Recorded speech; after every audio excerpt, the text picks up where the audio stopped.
I'm pressing that I agree.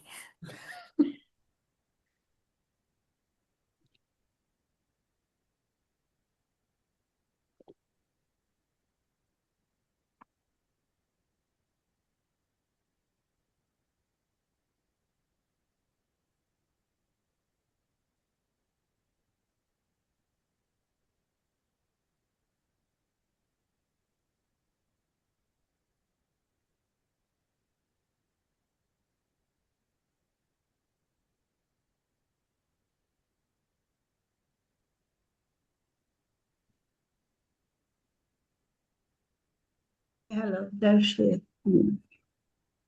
Hi, it's Israel Cohen here. I can't believe it. So Yeah. wonderful to see you.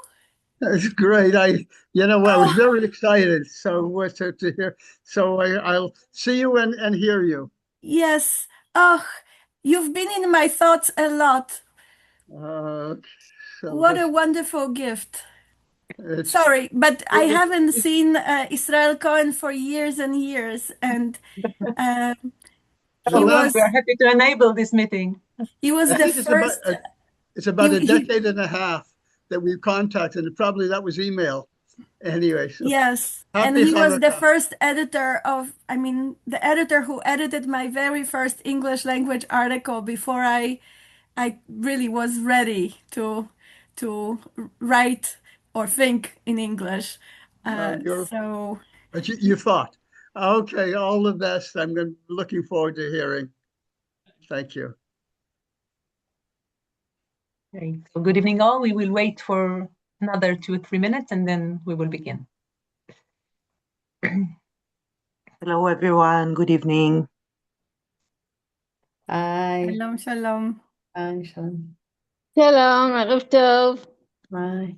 Hi. Hi, Martina. Hi, shalom.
Okay, Martina, I think we can start. Okay, so welcome everyone. We're having this lecture by Natalia Alexio on this difficult topic and very actual and see that came to our consciousness very much in the recent times. And I would like first of all to thank Natalia for, against all odds, agreeing in giving this talk. We are very thankful to you. So that first of all, and then I will just shortly introduce Natalia, and she will start with her presentation. Natalia Alexio is the Harry Rich Professor of Holocaust Studies at the University of Florida, where she is the interim director of the Booth Shorenstein Center for Jewish Studies. She holds doctoral degrees from Warsaw University, Poland, and New York University in the US. She has written extensively on the history of Polish Jews and the Holocaust. In addition to her 2021 book, Conscious History, Polish Jewish Historians Before the Holocaust, published by Littman at the Littman Library of Jewish Civilization, she is the author of the 2002 Where To? The Zionist Movement in Poland, 1944 to 1950, and editor of the Gershon Tafet's The Destruction of the Jews of Zolkiev, published by the Jewish Historical Institute in Warsaw in 2019. And he has a long list of publications, which I cannot just too long to tell you. But I would just want to conclude this introduction by saying that in this summer of 2025, she was a visiting professor at the EEHESS in Paris, where she did research for a monograph on Jews in hiding in Western Ukraine during the Holocaust. So, Natalia, the floor is yours. תודה רבה, מרטינה. Thank you very much. And it's an honor to be here to share with you research. And now I will share my screen. This is always a tense moment. Will it work? Will it not? Will the technology be on my side? It is. So now does it? Oh, no, maybe. So what I would like to share with you today and get us started really for a discussion, for a conversation, is research that I've been doing for quite a while towards a monograph on Jewish experience in hiding in what was Eastern Galicia, now Western Ukraine. And the way that I came to use and think about oral history interviews. I'm not specializing in oral history. I'm not thinking about oral history from a particularly sophisticated methodological point of view. I'm familiar with the scholarship, but I would love to discuss it when this presentation is finished, sort of bigger questions about orality, materiality of these sources. For me, these are important ego documents that allow for building a story, reconstructing, thinking about the story of local and personal. And I'm bringing here a quote from Jeffrey Kopstein and Jason Wittenberg book, Intimate Violence, using the title in my talk. Although their book, and this is a very interesting study written by two political scientists, they focus on anti-Jewish pogroms in the first months of the war. I look beyond that terrible moment of several weeks of extreme violence in Eastern Europe. But what brings me to this quote and to their focus is the reflection on the role of local and personal relationships and how they add this completely different layer to our understanding of the Holocaust. Now, the field has long moved beyond the focus on exclusively on German crimes and German perpetrators. In this seminar, I don't need to go into a detailed discussion of how this process has shifted and has changed the field, but the locality and the personality that I bolded here in this quote are the two aspects that make oral histories particularly important and particularly useful, but also entangled with other kinds of non-oral written ego documents. So what I will do today is look at this cross-reading of oral history testimonies with regard to personal experience, individual experience, as it is being recorded by primarily by survivors, although I want to finish with a second and maybe even third generation documents. I do, when I'm thinking about local and personal and the implication of the local communities, that is the so-called neighbors, the word that became extremely loaded since Jan Gross's book, now already 25 years since it was first published. But it takes us to the role of communal context for this genocide, not just during the period of pogroms, this outbreak of violence at the very beginning of the German occupation for the area that I'm studying, but throughout the whole period of the German occupation and possibly also following the liberation. Again, for the area that I'm looking at, this is between the summer of 1941 and spring, early summer of 1944. And Bartov, with his work on Buchach and surrounding Buchach, has pointed to witnessing, to visibility of the genocide for the communities and to this normalization of the daily brutality, daily acts of slaughtering and killing people in front of neighbors, broadly defined neighbors who had worked with them, studied with them, walked with them, people who, especially in smaller communities, might have all known one another by name. So this is all extremely familiar and therefore extremely personal. Again, taking it to the place of emotions surrounding the encounters with not invading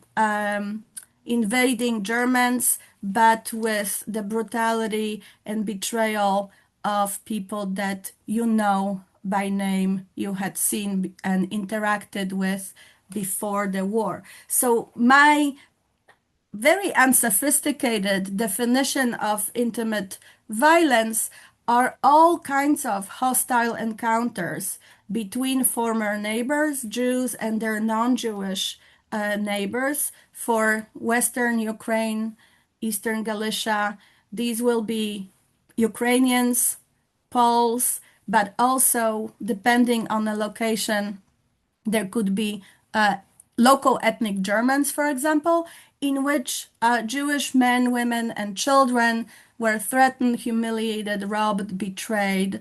And so the range is very wide. It does not necessarily only mean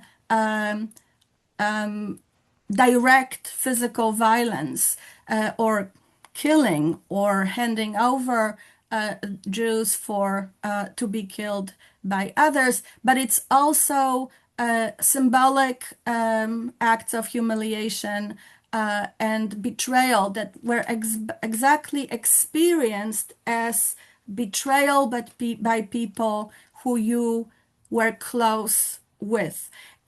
And again, taking it back to personal and local, this is why a microhistorical perspective is so important for my study and for understanding of these testimonies, of the knowledge, but also of the silences that are embedded in oral testimonies as a source on intimate violence. What survivors talk about in the case of oral testimonies, quite literally what they talk about, whether they are asked directly about local collaboration or local attitudes, or whether they bring these stories without being even prompted, because they are so much at the heart of a painful memory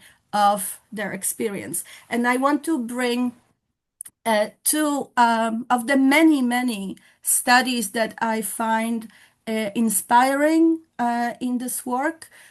One, I'm sure all of us are familiar with Hannah Pauline Galai's book, Ecologies of Witnessing. She is looking at testimonies, oral testimonies from Lithuania of survivors who stayed or who emigrated to the United States or to Israel, arguing, I'm summing up a very sophisticated book, but arguing that the place and the language in which the oral account of the Holocaust is being given very much shapes the story. Not the facts, but the arc of the narrative and the meaning that this experience is being embedded into is very much connected to the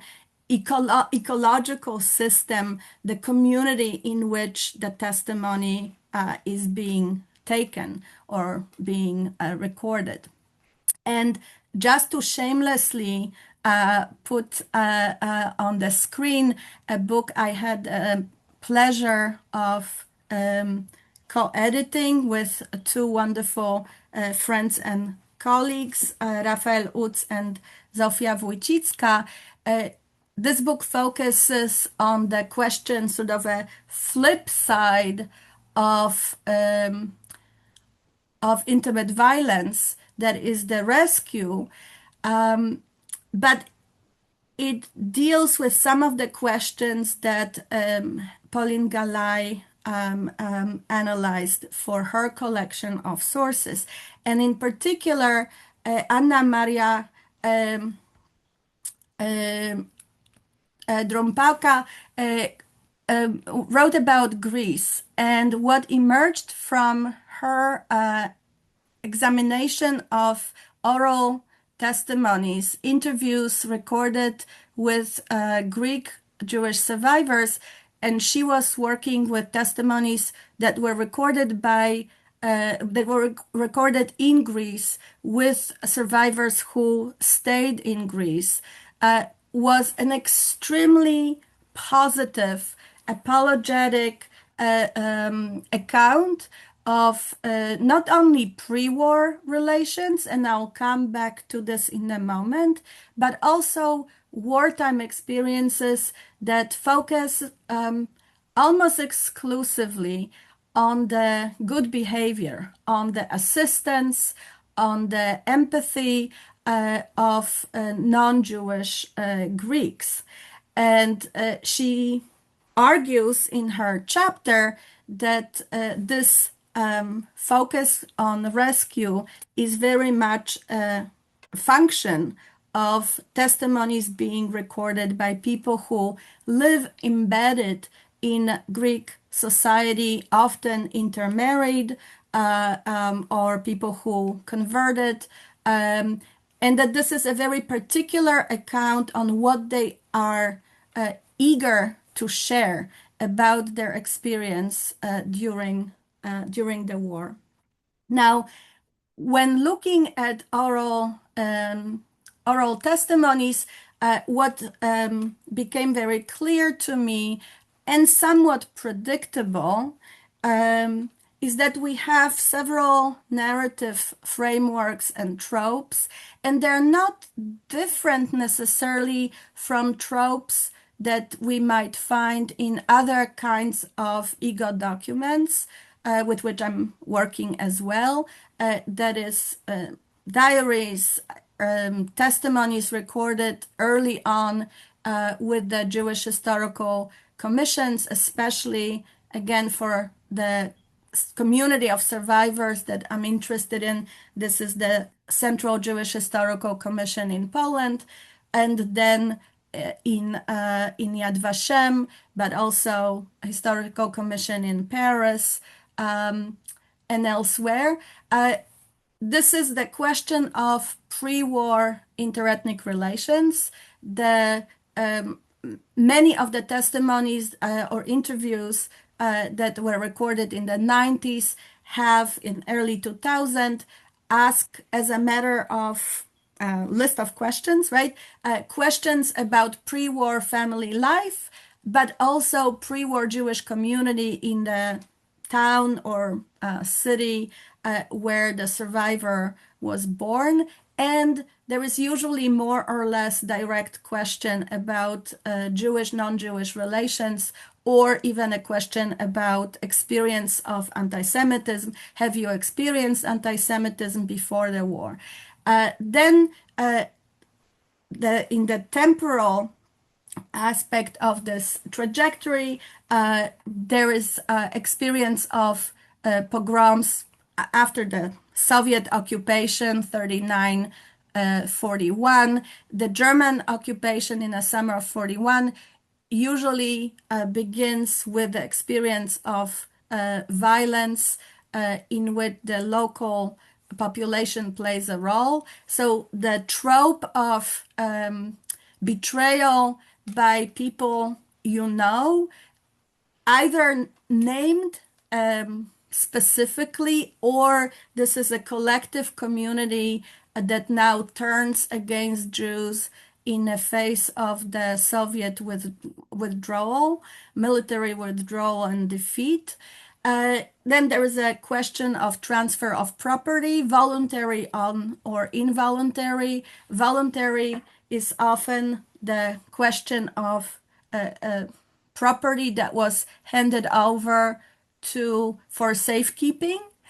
And the logic of these testimonies is always that whether the decision was made by survivors themselves, or especially for oral testimonies recorded in the early 2000s, this is often younger people, people who were young during the war, so the decision was made by their parents. The transfer is happening vis-a-vis people they trust, people they know. So there is immediately the question of intimacy of relations before the war, and then how this property then is made available to individual or families when they need it. The question of roundups, repeated roundups in those communities, that again, taking you back to Bertov's concept of communal genocide, is happening very much in the open, which also means that any attempts of escaping and hiding will implicitly involve some interaction with those former neighbors, friends, acquaintances, etc. And then for survivors, there will always be the question of some kind of rescue request situation, either short-term shelter, enabling them to transition from hiding into passing, and implicit or explicit stories of betrayal.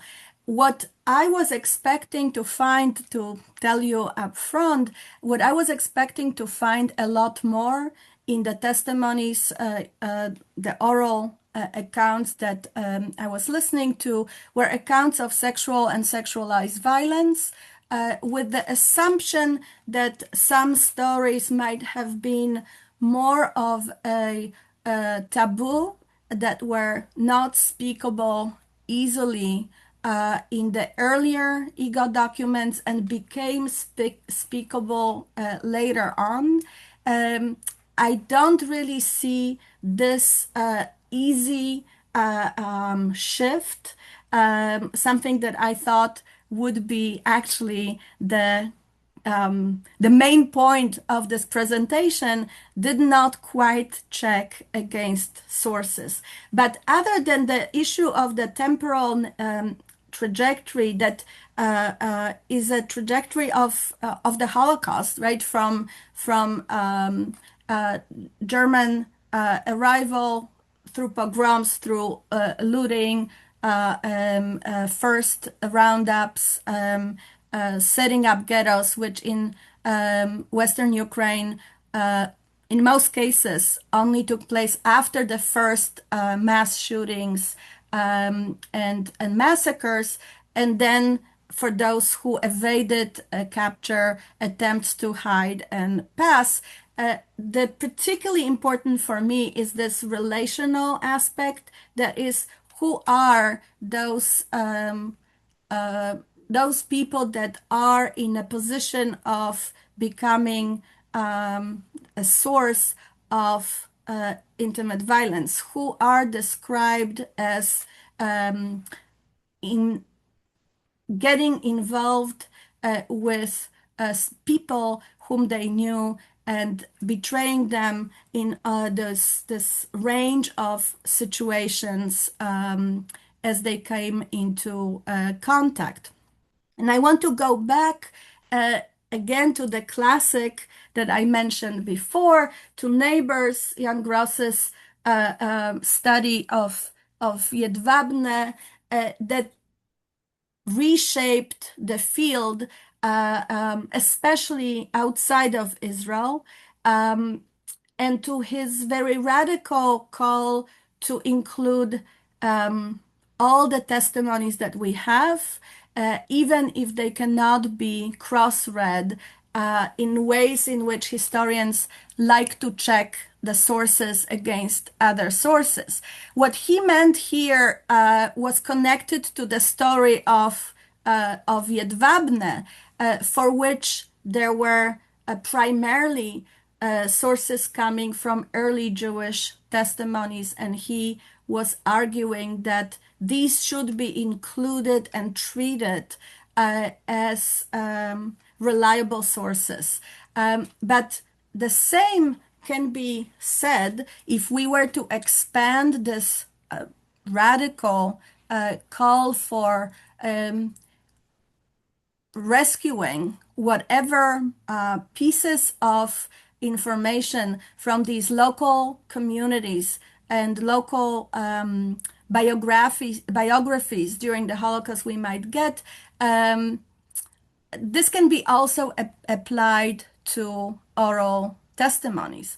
And this is just to put us on a map. So I am bringing examples from the area on the right side of the pink line, from what was Eastern Galicia. The primary reason is a particular story particular way in which the Holocaust, communal genocide, took place there. The timing between first the Russian, the Soviet, and then the German occupation, and also a particular ethnic makeup of these communities that would include Polish, Ukrainian, and Jewish inhabitants, depending on a place at various percentages, but often equal percentages of all three, especially in smaller mid-size communities. I started mentioning to you Drampoki findings on Greece, and to some extent they almost check, at least with part of my interviews. By my interviews, I mean interviews that I listened to, not those that I did myself. So there is a large body of interviews in which we find very positive accounts of pre-war interactions. Well, first of all, accounts of vibrant life of Jewish communities before the war. That does not necessarily imply good Jewish, non-Jewish relations, but when we look closer, there are often accounts that I find surprising. Statements like the one you can see here. There was no blatant anti-Semitism, only during the war. In this case, the survivor talks about Ukrainians in her town, as she put it, showed their claws. Or Polish Jewish antagonism existed, but it was bearable. Of course, this is a question of what we consider, what for the survivors was a livable, bearable level of being second-class citizens. But I'll show you in a little bit an even more explicit apologetic statements about Jewish, non-Jewish relations. Now, this might be the case that the profile of the survivors who would survive in Western Ukraine by hiding was often acculturated families with good Polish language skills. I found very few of those who hid or passed as ethnic Ukrainians. Majority who tried to pass as non-Jews would pass as Poles. They often had friends in the families would often have friends or acquaintances without local Polish elites in those towns, local teacher, local pharmacist, unless he was Jewish as well, local director of a gymnasium, that sort of social milieu. And my notion is that this social background, rather than where the testimonies were given, although testimonies, oral interviews carried out in Poland in the 90s seem to be significantly warmer in describing pre-war relations than those recorded in the United States or in Israel, but that the location, this ecology of witnessing, is not the only lens, and that the social context of pre-war relations for future survivors matters as well. But I was mentioning earlier Jan Tomasz Gross's call for very careful reading of individual testimonies we might not be able to cross-read.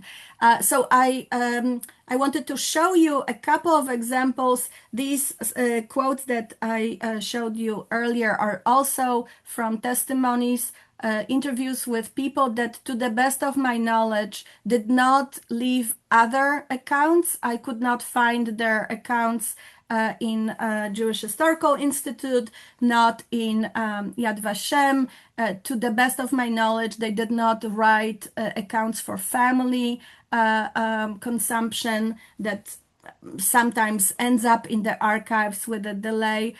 So all we have are those individual interviews. And similarly, the interview of Maria Rosenblum, who was born as Mati Hirsch in a Hasidic upper middle class family in Kołomyja, and as in many accounts, the story of someone she knows from before the war plays an important role in her account of trying to survive. Now, this short quote describes an encounter that takes place in Lviv, not in her hometown. She left Kołomyja in December 1942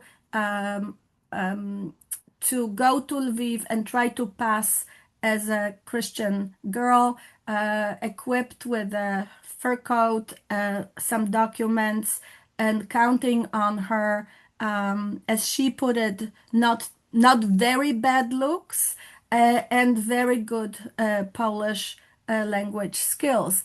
And in Lviv, she meets on the street a former student. That is likely actually not an encounter that is of Colomé, but of university, where in Lviv, because Mati Hirsch Maria attended Jan Kazimierz University in Lviv before the war, where she studied Polish literature. So the student meets her and chooses, this young woman chooses to call the gendarme, and then the longer scene that is described is a scene of threats. This Ukrainian policeman holds a gun to the head of the survivor, her sister, and threatens to kill them. They beg for their lives and end up being robbed of everything that they have, including clothes that they wear, so they can no longer go back to the apartment when they were living as under assumed identity. And the same person then continues to cause a dramatic upheaval in what seems to be already a functioning situation of passing as a non-Jewish woman, in which Maria was employed in the military hospital, in the pharmacy, and believed that somehow she can manage. She was able to help various family members who also got out of Colomé and made it to Lviv, but she was followed by the person who could recognize her because they had known each other from before the war, and that leads to the dramatic decision of leaving Lviv altogether, and the rest of her survival story is taking place first in Warsaw and then in Germany, where she is working as a non-Jewish maid.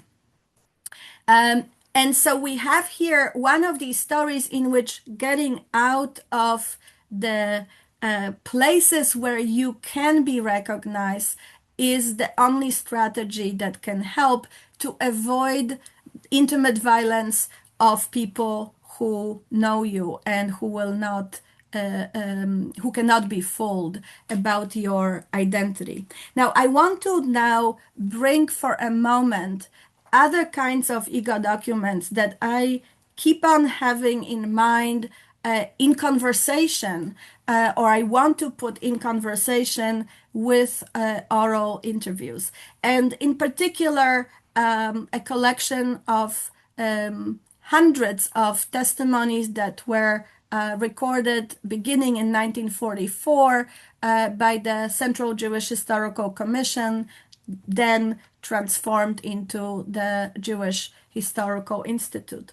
The commission early on published documents that were to help grassroots collectors of testimonies who were not trained historians, and history of the Holocaust was a new emerging field, to ask questions when they were recording testimonies primarily from Jewish survivors, although there are some testimonies by non-Jewish witnesses in the collection as well.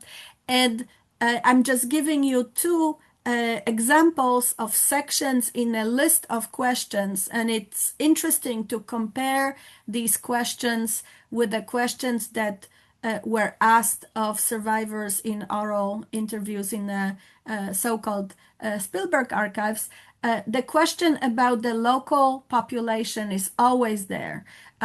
Early on in the war, in the context of the ghettos, in the context of the ghetto liquidation, in the context of partisan units surviving in the forest, everywhere the interviewee is reminded of the importance of questions about the attitudes, the reactions of the local population. And there are also questions that specifically zoom on narratives of assistance. So now I want to give you just a couple of examples of oral interviews that are not single interviews, again, to the best of my knowledge, but rather we know that these later interviews can be read against earlier testimonies, and just to see what kinds of shifts, if any, we might find in those. So first I want to show you quotes from an interview with Irena Bloch, born Rachela Hecht, in the town of Żółkwa, Żółkiew. And as most of the interviews that I use here, this is late 90s interview, second half of 90s. And we have here one of the most dramatic juxtaposition between the experiences before the war and the intimate violence during the war, the behavior of those well-familiar local non-Jewish inhabitants in a town of Żółkwa with some 5,000 Jews. Likely, we don't have the statistics for just before the outbreak of the war, but likely 1/3 of the population, along with Polish and Ukrainian inhabitants of Żółkwa. So Rachela or Irena paints a picture of, I bolded it in a text, of ideal relations between Poles, Jews, and Ukrainians, with no distinction made at all. And this phrase, there was no distinctions, there was no difference, is a phrase that is very common in Polish language interviews, regardless of where these interviews were recorded. So this one, as you may note it, is recorded in Germany, in Western Germany. Some others that I showed you earlier were recorded in Poland, and this notion that there were no differences in how people interacted with one another based on their ethnicity or religion is put in the narrative, and at the same time it's almost always undermined just a few minutes later. So I keep actually wondering, what is the role of this line, of this no distinction, for the bigger story and the sort of affective experience of betrayal that is in those accounts.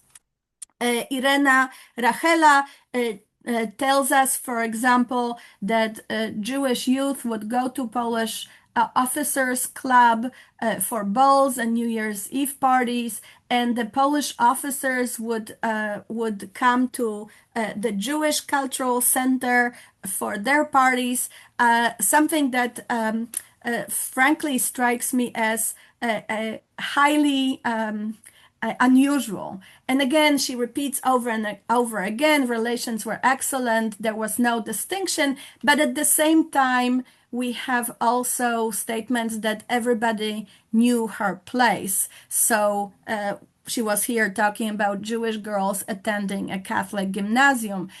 So to some extent, this is a bearable, from that interview that I showed you earlier, this is the bearable level of interethnic tensions. Jews were expected to behave a certain way, and then relations seemed quite good. But I think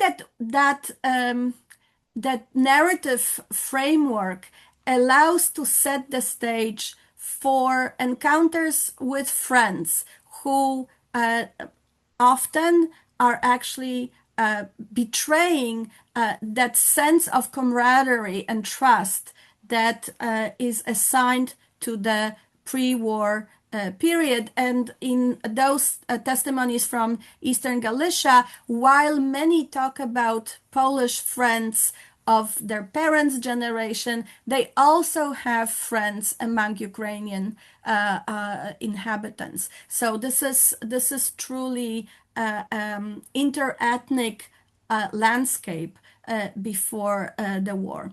And Irena Rachela tells us about the help that she and her parents received early on during the and after the occupation started, the German occupation.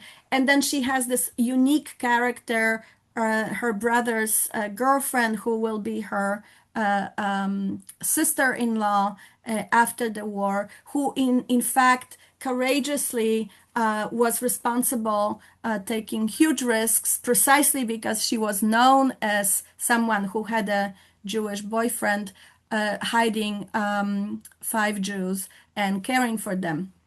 But Rachela tells us about several betrayals or possible betrayals. There is this scene with a friend, Hela Feden.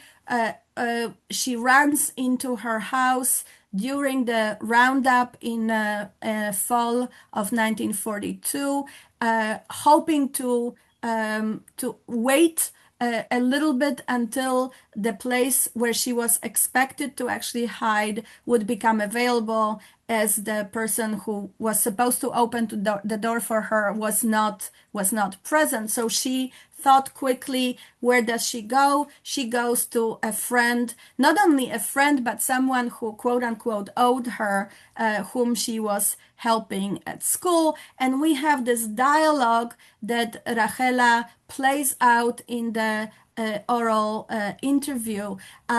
What's interesting is that it's in Polish, so she tells us how the former friend uses the formal language, pani, madam, kind of distancing herself, not just not letting her stay, telling her to immediately leave her house, but also creating a language distance, canceling the intimacy that the two young women seemingly shared before the war. And then the second moment of betrayal, she spent quite some time in the oral interview discussing, is the person who was a domestic servant. This is a very important trope in those accounts of intimate violence. Domestic servants are also rescuers, often of the children whom they helped raising, but they also are seen and portrayed as those individuals who had intimate knowledge of what the family owned, what goods could be expected if you wanted to loot the house. And here, this domestic servant who had been with the family for many years seems to be primarily interested in getting her hands on the valuables that Rachela may or was expected to carry on her at all times when she was running for her life during the roundup. This is not the first roundup, so she had already those strategies prepared in case both the address to which she would go to ask to be hidden and valuables to be carried on her body.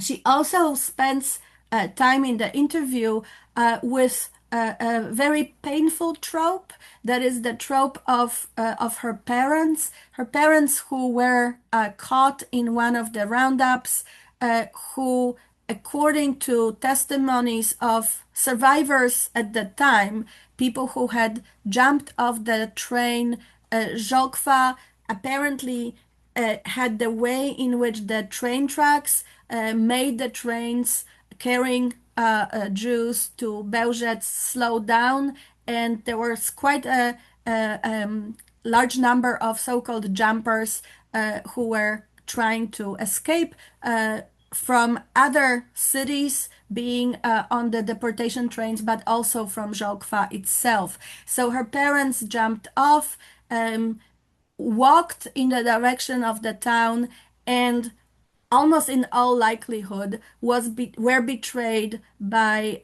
individuals who knew them. They never made it from that last place that they were seen at to the town, to the place where the family had agreed would be their contact place. Natalia, we should be wrapping up. Yeah, okay. We're wrapping up. And then the story of a Ukrainian friend of Rachela's husband, who also was expected to be the source of information to warn him against the threat, but who denied the threat and contributed to the death of her husband. 2 words.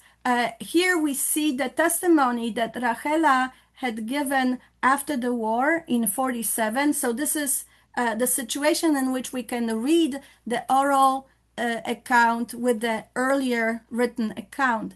But because the testimony is structured as bunker account, only discussing the period of hiding in the care of the courageous rescuer, we miss most of these earlier encounters of violence, of betrayal, and it still makes its way to the text, so allows us kind of cross-reading both accounts. I will go very quickly to my conclusions, which are really working conclusions. So the listening of these oral interviews allows us to see them not only as extremely important educational artifacts and testimonies that take the Holocaust to the domestic familial space.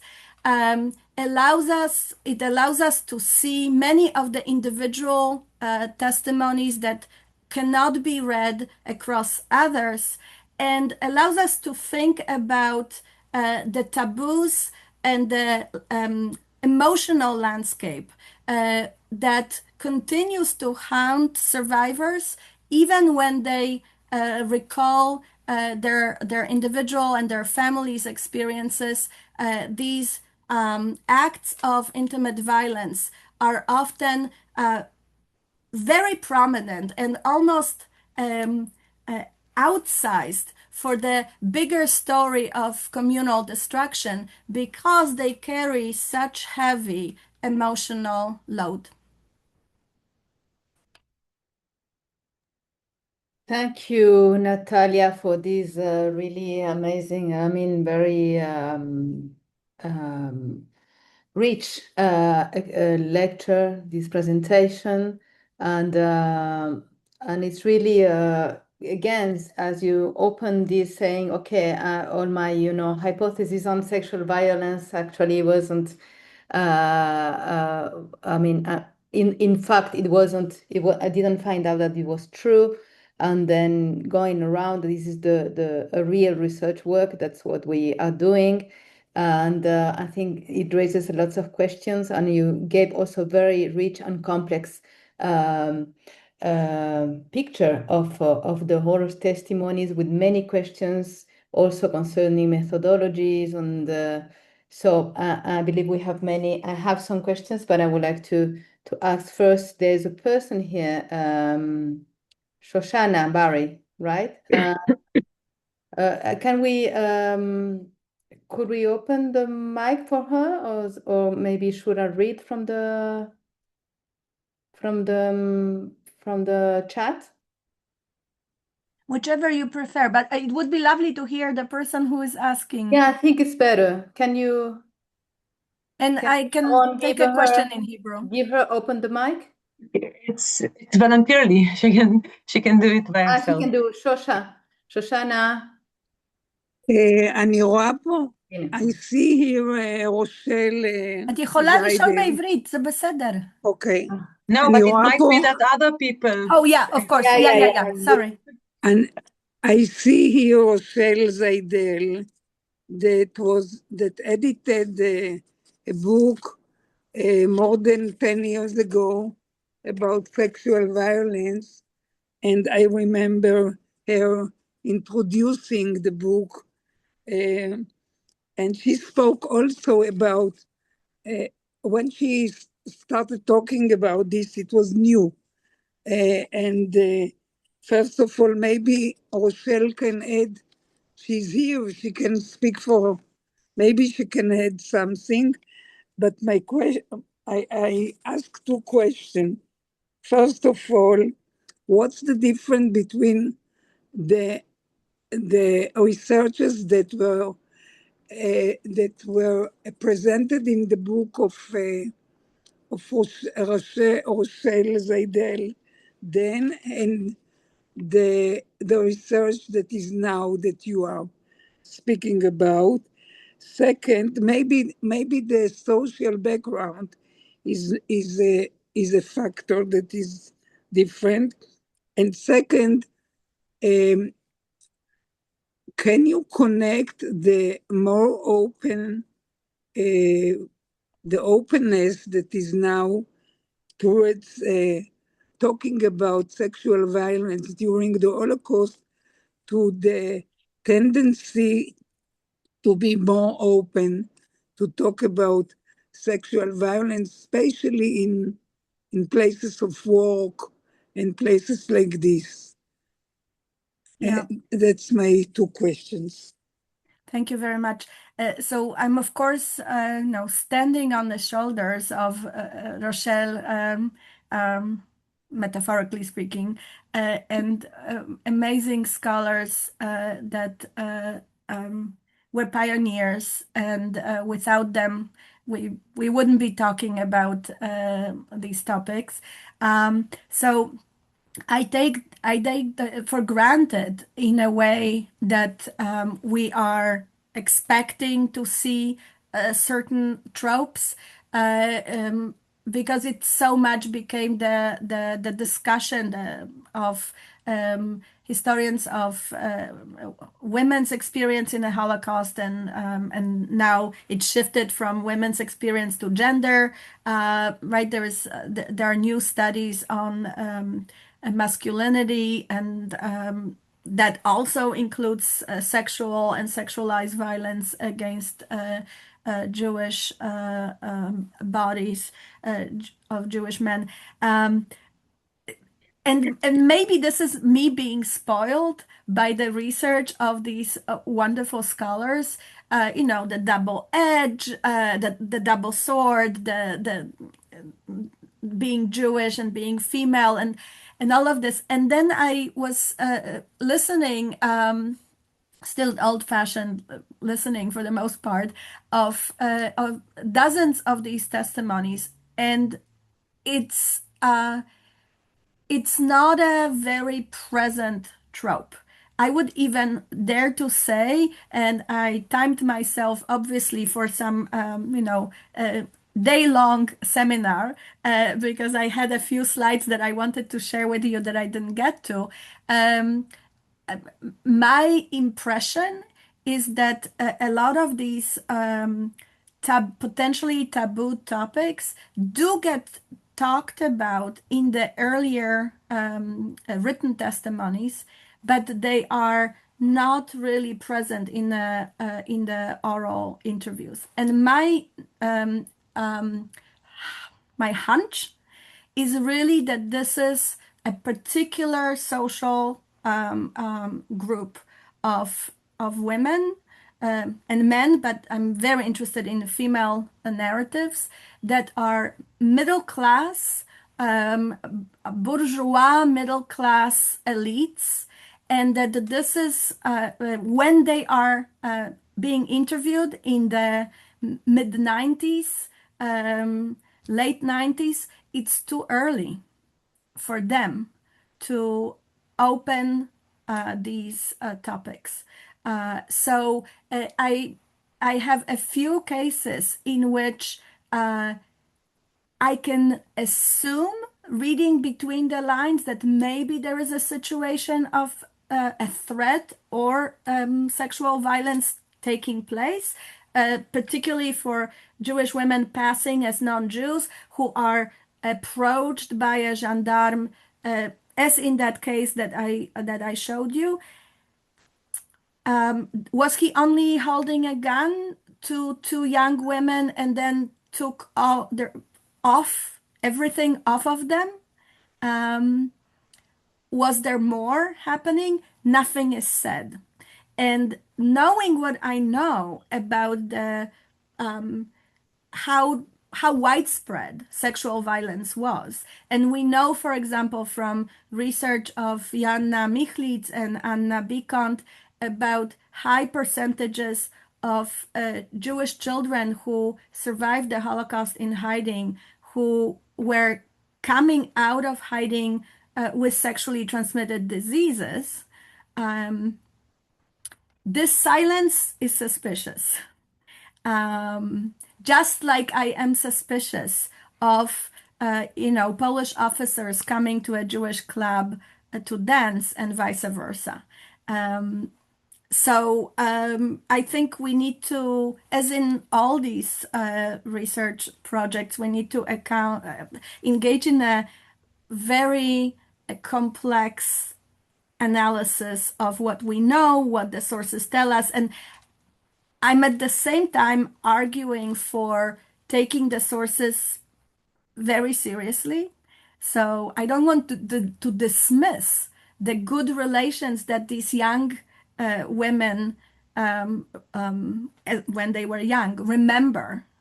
But also there is something going on in this time trajectory of wonderful neighborly relations and then betrayal. And lack of sexual violence, going back, Shoshana, to your question. Thanks. Thank you, Natalia. And, I'm asking, why did you mention the class? You pointed at their class status as something as a key, here in this, maybe some sort of making sense of silence. Could you please tell us a bit more about that? Sure. So this is a discussion I've been having for a while now, especially with Omer Bartov following Buchach. His argument is that the rescue was not linked to class at all, and he has an example of a working class Jewish man who experienced solidarity and was aided by working class poor inhabitants of Buchach. But I think that's an exception proving the rule. My oral interviews and written testimonies from hiding and passing are overwhelmingly coming from middle class, upper middle class families. All these girls who went to gymnasium. Now, this was not a rule, right? Sending a girl to gymnasium was a luxury, and a family, especially a girl, a family had to really be able to afford it to do it. And these are often girls who go to private schools, Catholic schools. They all are absolutely comfortable in Polish, even if the families are multilingual, and they are. There is usually this intergenerational language map with Yiddish, German within the family, and Ukrainian and Polish outside of the family. But these are women who were raised with aspirations mostly to Polish high Polish culture. And Mati Hirsch, a girl who comes out of a Hasidic family and falls in love with Polish romantic literature, so much so that she decides to pursue a university degree in Polish philology, is a beautiful example of it. So I think they operate very much in that framework of what can be said and what is simply needs to be left unsaid, which, as in the case of all silences in our sources, of course, presents a question, right? How much can we infer from silence? And I also want to avoid forcing my views on the sources, right? Like the sources clearly omit something. Can I still insist that they omit rather than they reflect some reality? But I find it very striking, and it's more striking going back to Shoshana. Given that seemingly there was already more opening for difficult conversations in a broader society to discuss victimization, sexual victimization, and such. But I think that this might be the slides that I didn't get to. This might be actually one of the pieces of my project that I've been thinking about a lot, the degree to which talking to second generation might help. I have a few case studies that I followed in which I got in touch or I was contacted by children of survivors who recorded oral interviews, and talking to them and realizing what they knew from conversations in the family or their suspicions about what might have happened to their parents or even grandparents. I'm not quite sure yet, as a social historian, how to incorporate these really late and mediated sources. But it seems to me that at least on the individual story level, they might help. And they also suggest that these silences are systemic because, again, there are multiple accounts that I got from children and grandchildren who either knew something happened that was not in the testimony or suspected that something happened that was not said or written. Wow, fascinating, Natalia, fascinating. Sonia, maybe you just wrote, but maybe the best will be that you ask your question And Sonia, I know the book that you co-edited, and I'm honored to be speaking to people who to being such... invisible. Okay. I just wanted to express a fear I have about the topic of sexual violence during the Holocaust, because in the roster of intimate violence, which I understand what it means, it seems to be subsumed in this list, where I'm not saying it has to be, I'm not thinking it has to be featured, but if Shoshana hadn't asked and Martina alluded, or you said a few words about sexual violence, it would have fallen by the wayside, and it's again a silencing of sorts. So I think that it's important to point to it over and over again. So that's just how I was listening. I agree.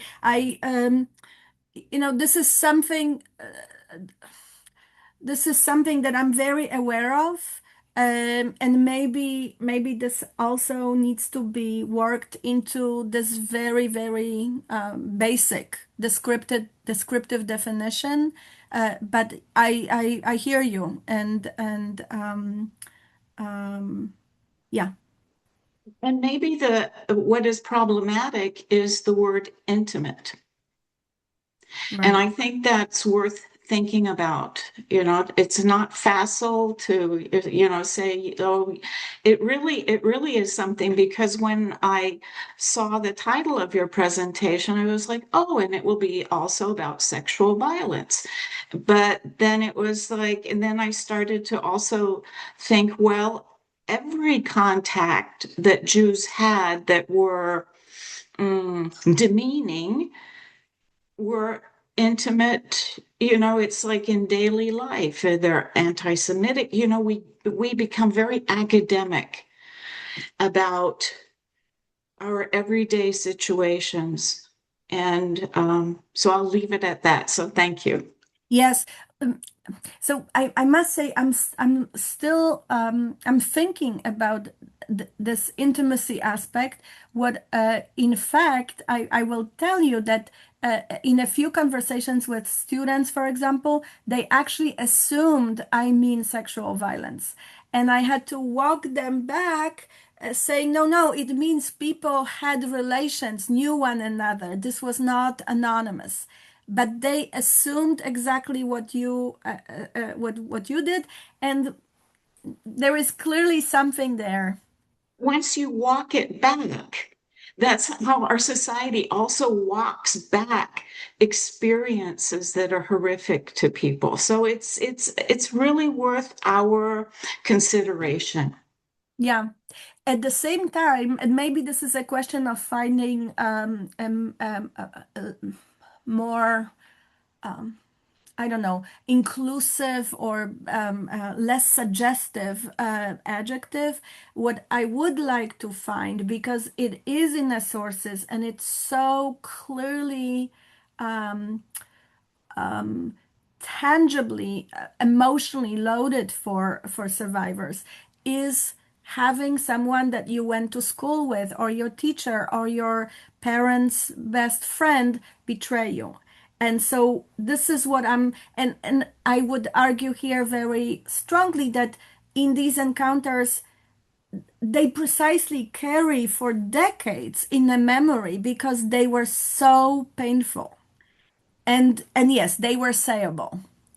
That a servant and a friend and a classmate, so I hear you.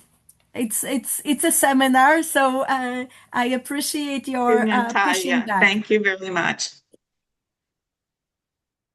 Okay, so someone else would like to ask something. Sharon, yes. Yes, thank you, Natalia.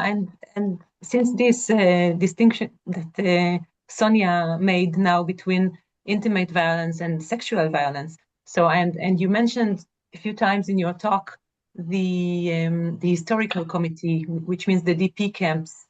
And I wonder if in this, I know that there is a book of Laura Yokosh about the DP camp and about the historical committee, but I wonder if in the DP camps you can also find this intimate violence, because it's a community after the war, and it's supposed to be like that everyone, or not everyone, but a lot of people knew each other. There was very intimate relationship, and they trust. And I wonder if you can find similarity also in other. I just take the DP camps. That's a great as question. That's a great question. And if I had half an hour more, I would have gotten into this without your question, but I'm grateful for the question, which is, I think there is an intimacy in the early testimonies. And Laura Yokosh's book shows it beautifully, but I'll also mention a colleague and, in fact, dear friend who was a fellow at Yad Vashem, and she's completing a book about it, Eva Kozminska, who is bringing from invisibility, Sonia, to you, from invisibility, the work of women who are involved in those collecting these testimonies, right? Because the big names attached to the work of historical commissions, plural commissions, are men, but in a lot of cases, we see female names of those who took notes. And Eva is trying to get to the working of it, and she thinks that it might have allowed, it's not just internal Jewish conversation, and you're likely talking to another survivor, but you may be talking to a woman, or giving your account to a woman, but we would need to know more. And of course, again, all of us who had seen these structured oral interviews know that, there is a point at which a husband and children, or a wife and grandchildren, are coming into the camera from the room nearby, and just how much of that kind of horror can you share in front of the camera, and then, show your triumph over Hitler in front of the camera with all your happy family there. So I think that the stakes in oral interviews might be particularly high because of how it's structured, as opposed to possibly, at least in some cases, a lot more, again, I will use the adjective intimate interviews. Thank you. Thank you, Natalia. Thank you for the question. I so wanted to touch on it, and you allowed me to make it after time. So thank you. This is really fascinating. I think also the connection we make between silence, which is a well-known, presence with such questions in anything related to trauma in general, and to sexual violence in particular, and the importance also of second generation, of third generation, and maybe therapy. It's like getting beyond oral history and oral testimonies into a more complex and complex fields, and trying to make sense of silence, which is a huge challenge. And so thank you for this presentation, this again rich, complex, as I actually like, and thank you everyone for joining us. And תודה רבה. thank you, Thank Natalia. you. everyone. Thank you. תודה, להתראות, ערב טוב. להתראות. Israel, Yes. I will send you my WhatsApp number if you're Please. still. Please do. I I will will be put very it. I'll happy. put it here. I'm not Thank- ending the meeting yet until you Thank two you. will contact again. Because it's like, someone. Israel is such an important person for me, and I did not know he would be here. So it's It's a pleasure Surprise. to Yeah. enable this. so. Yeah, מדהים. Thank באמת you. מדהים. It Thank is you so much, very and thank you important for. and interesting. Thank you for letting me think about it, because there's nothing like a lecture that kind of forces you Yeah, to sure. put together what you know, what you don't know, and I'm very happy that the